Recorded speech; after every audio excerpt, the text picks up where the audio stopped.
Hello বন্ধুরা, সবাইকে হচ্ছে রাধে রাধে। তো আমাদের ঘরে হচ্ছে মানে ওর বাবারও হচ্ছে মন মেজাজ ভালো নেই, আমারও ভালো নেই।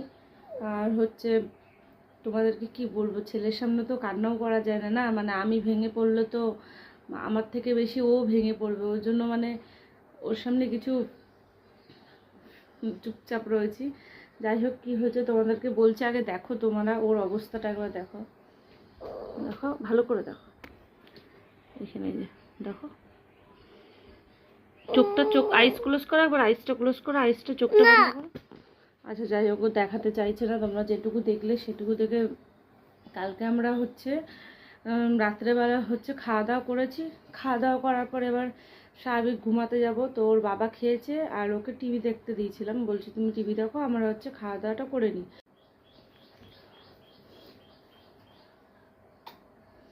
তো যাই হোক, আমরা খাওয়া দাওয়া করেছি। খাওয়া দাওয়ার পর ওকে বলেছিলাম যে একটু শুতে, আমার টিভি দেখতে। ও টিভি দেখছিল। টিভি দেখতে দেখতে হঠাৎ ওর দাদুকে খেতে দিয়েছে। আমি বললাম এক বোতল জল দিয়ে আসো। তো জলটা দিতে গেছে। জলটা দেওয়ার পর আমি খাওয়া দাওয়া করে একটু বাসন গুজেছিলাম। জলটা দিয়ে ও মানে আমাদের ঘরের স্পেসটা না অনেকটাই হচ্ছে কম। ও বারান্দা থেকে দৌড়ে হচ্ছে খাটে উঠতে গেছে, নিচে মাদুর পাতা ছিল। আর মানে স্লিপ কেটে এমনভাবে পড়েছে, খাটের যে সাইডের স্টিলগুলো থাকে সেই স্টিলগুলোতে লেগেছে। তো নাকে প্রচণ্ড পরিমাণে লেগেছে, চোখে লেগেছে। আর এত রক্ত বেরোচ্ছিল, তোমাদের কি বলবো, মানে সেই মুহূর্তে আমি আর ওর বাবা যে কি করব, মানে আমরা দিশা খুঁজে পাচ্ছিলাম না যে কোন দিকে যাব। তুলো দিয়ে চিপে ধরেছিলাম যে নাকে কিছু হলো নাকি, মানে আমার দেখতেও আমাদের ভয় লাগছিলো। তো আমরা তো প্রথমে ভাবলাম ফুটোই হয়ে গেছে মনে হয়, নাকটা এমন গলগল গলগল করে রক্ত বেরোচ্ছিল। তারপর হচ্ছে মানে আমাদের তো ভয় হয়ে গেছে, কোথায় নিয়ে যাবো এত রাত্রে। তখন হচ্ছে 11 বাজে, মানে 11 PM হয়ে গেছে।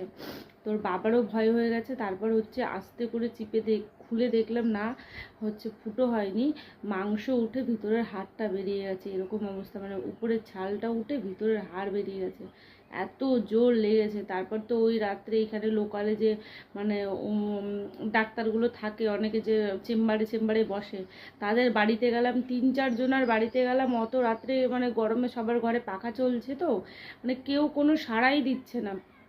তারপর লাস্টে কি করব, নার্সিংহোমে নিয়ে গেলাম। নিয়ে গিয়ে হচ্ছে ড্রেসিং করিয়ে আনলাম। ড্রেসিং করিয়ে তারপর ওরা মলম টলম লাগিয়ে দিল, বলল সকালবেলা শিশু ডাক্তার আসবে, যদি কোনো প্রবলেম হয় তাহলে দেখাতে।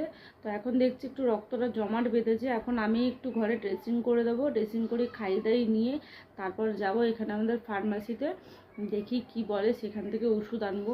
মানে কালকে যে কত বড় একটা বিপদের হাত থেকে তোমাদের মানে আমরা বেঁচেছি, তোমাদেরকে কি বলবো, মানে ওর বাবা আর আমি যে কোন দিকে যাব, কি করব, আমরা দিশা খুঁজে পাচ্ছিলাম না। সত্যি কি বলবো তোমাদেরকে, কিছু বলার নেই। কান্না করানো কি হচ্ছে বলো, কি অসুবিধা হচ্ছে? মাম্মা আছে না, কোনো অসুবিধাই নেই। মা থাকতে কোনো অসুবিধা? মাম্মার কোলে বসে আছে, আমি এখনই পুক পুক করে ড্রেসিং করে দেবো এমনি করে।